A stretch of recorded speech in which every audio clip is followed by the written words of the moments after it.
viewers. Welcome to, you can't see this probably from home right now, but we have tons of residents here, which is always really exciting for us. We have a lot of city staff, some city council members, so thank you so much for coming. We really appreciate all of you being here this morning to celebrate this with us. This is the celebration of the groundbreaking of Crystal Lake Park. Right? So exciting. This is one of the most northwestern parks in Cape Coral. And I've actually spoken with a few of the residents that are here with us this morning and live nearby, and they're all so excited to have this project begin and to have a park closer to their homes. And I think, in my opinion, this is one of the most exciting things about being in a city that is growing, seeing new projects that pop up. Some of the times they're closer to your home, or maybe they just have amenities that are exciting and interesting to you. This park will have some amenities that other parks in Cape Coral do not have. And I'll let some other people who are speaking this morning get into that. One of the residents who is happy to see this park project commence is our District 7 council member, Keith Long.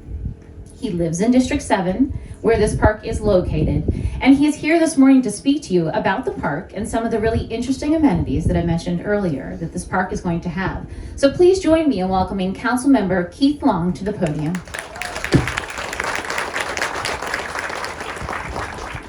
Thank you everyone for coming out this morning. I appreciate it. I understand. First of all, there's quite a bit of people here, more than I typically see here, so I'm going to just attribute that, I think, to everybody being here to see me. So thanks for coming out.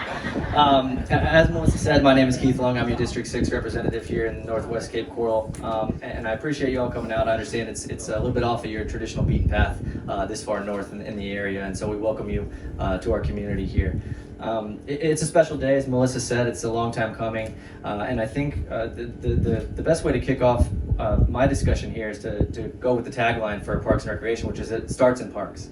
And for me, that's special because I do think from a value add, when you think about government amenities, that this is something that brings immediate value to a community. And the surrounding community, the neighbors, and the neighborhood. And so it's something that I've been passionate about. Obviously, the residents were passionate about it when you voted to move forward with the GO Bond all those years ago. And so admittedly, it was many years ago. And I'm happy now that we're finally able to make some progress on this particular park in this area for you all here. But it's not just for me a neighborhood park. I think because Melissa, like she said, we do have some traditional neighborhood park or community park amenities that you typically would see: green spaces, meandering sidewalks, playgrounds, fitness stations. But what makes this one special and exciting for me in this area is some of the things that you don't typically see in a park. And so you've got the hilltop overlook here, which has great views throughout the day, but especially in the evenings during the sunset. You've got an area where there's going to be some beachfront, and then you've got things like scuba diving. And so all those things are something that I think turns it into more of a regional park and a destination for some. It's got a little bit of something for everyone. It's got boat ramps, canoe launches, kayak launches.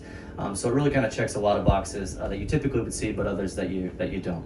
And so with that, I just want to thank the staff, the community, everyone that's rallied behind this project for continuing to support it. And we look forward to fulfilling our promise to deliver this thing hopefully to you in the spring of 25. So thank you all for coming out.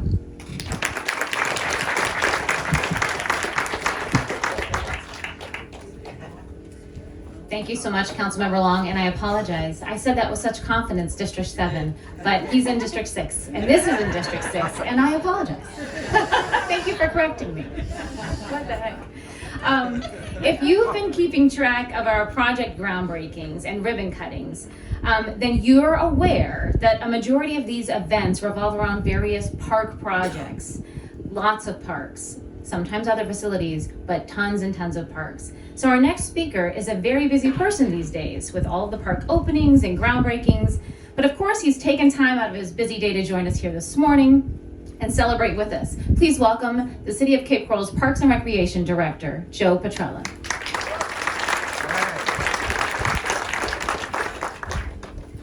Thank you. You know, I got here about a year ago, so this has been a whirlwind of a year, I'll tell you that. We've opened up several parks, ground broke on several, and I'm really excited to be here. But I have to say, if it wasn't for my predecessor who recently passed, Steve Pullman, we wouldn't be here today. He was the Parks and Rec Director for 20 years, so I just want to acknowledge his commitment to Parks and Recreation in the community and us reaping the benefits of him leading the way.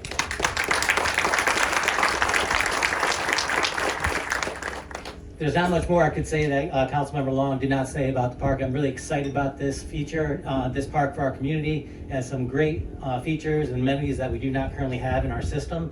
And what a great walk it's going to be to just go around this entire lake with great paths, fitness components, and playgrounds. It's going to be a great, great, exciting time for the Northwest Cape, and I'm looking forward to coming up and seeing you in this park. So thank you very much, and get back to work. Thank you so much, Joe. Our final speaker this morning is a member of the Northwest Neighborhood Association. I'm told he's been involved with the Neighborhood Association for many years, and I did speak with him this morning, and I know that he's very exciting about the groundbreaking of this park, and he actually asked to speak today. I was joking with him about that because a lot of times I really have to, it's kind of can be like pulling teeth, asking people to speak publicly, but he's very excited to do so. So please join me in welcoming Cape Coral resident and Parks and Recreation Chairman of the Northwest Neighborhood Association, Kevin Black.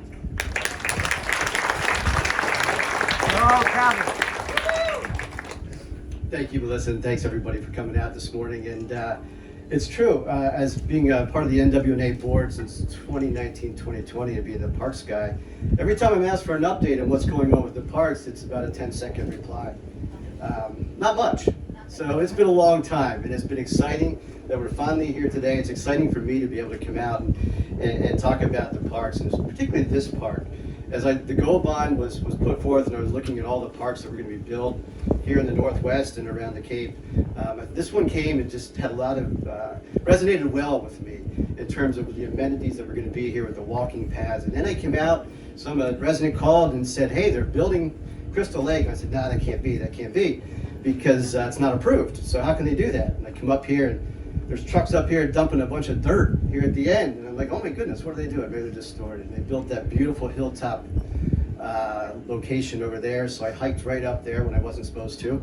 And took some beautiful pictures of sunsets over Charlotte Harbor and watched the thunderstorm come across Cape Coral.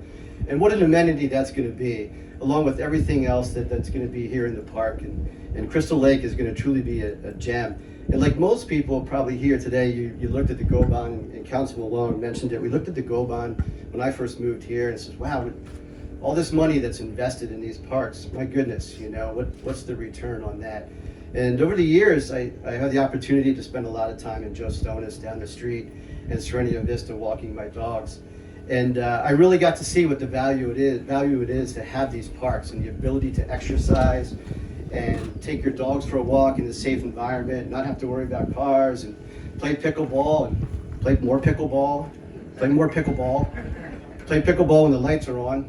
I'm sure those people can't wait for Lake Kennedy to get up and running. So it's exciting, and there is value. And I'll leave it to the experts to determine what that truly means to property values and things like that. But there's value of having green space and having these wonderful parks to enjoy.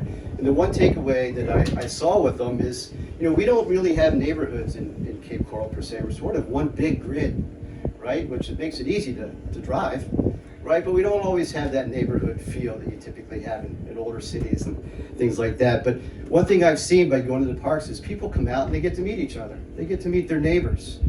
And I've seen friendships form over the years when I go down each evening or morning to Serenity Vista, and I see a group of guys walking their dogs together, or some people join together at Stonis Park to walk around the park and exercise together. That's really something, and that has a tremendous value. And these parks will continue to bring people together. I think this one will really bring a lot of people together to come up and dive and see some sunsets and maybe watch a thunderstorm or two and hike around here and get some exercise or just have a picnic and enjoy it. So we are absolutely excited to have Crystal Lake come alive. We're very fortunate here in the Northwest area. When you think about it, if you start down at Stonis on Cetus Parkway, we have a park.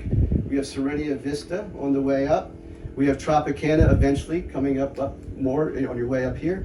And then here at Crystal Lake. So we're actually going to have 4 parks, potentially within a certain mile radius here within this corridor. And I guess, I don't know if I'm allowed to say it, but I guess Festival was approved for construction. So soon we'll be making our way over to Festival Park and have another one of these events, which is pretty exciting. And there's some tremendous amenities that are going to come with Festival Park as well. So we're excited. Look for updates from the NWNA. If you're not a member of the NWNA, I guess you can tune in to our YouTube channel. I'll probably be doing some more crazy videos on the updates and track the progress here and keep everybody up to date on how we get to the end, and hopefully that'll be under 365 days, barring any hurricanes and storms and things like that, that we can get this beautiful park up and running, and we can come back up here and have another ribbon cutting ceremony and maybe a little celebration and take a walk around the park. So thank you very much.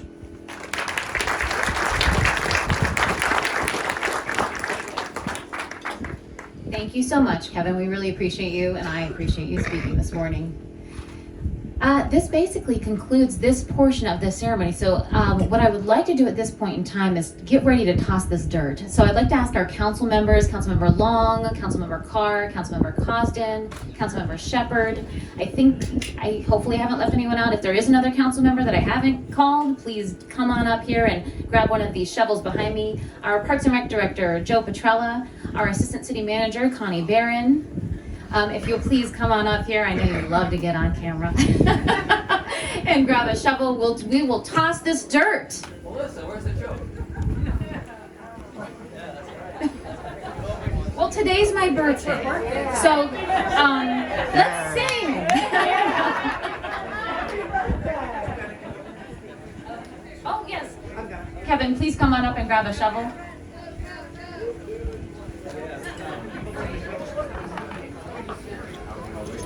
Don't worry about it.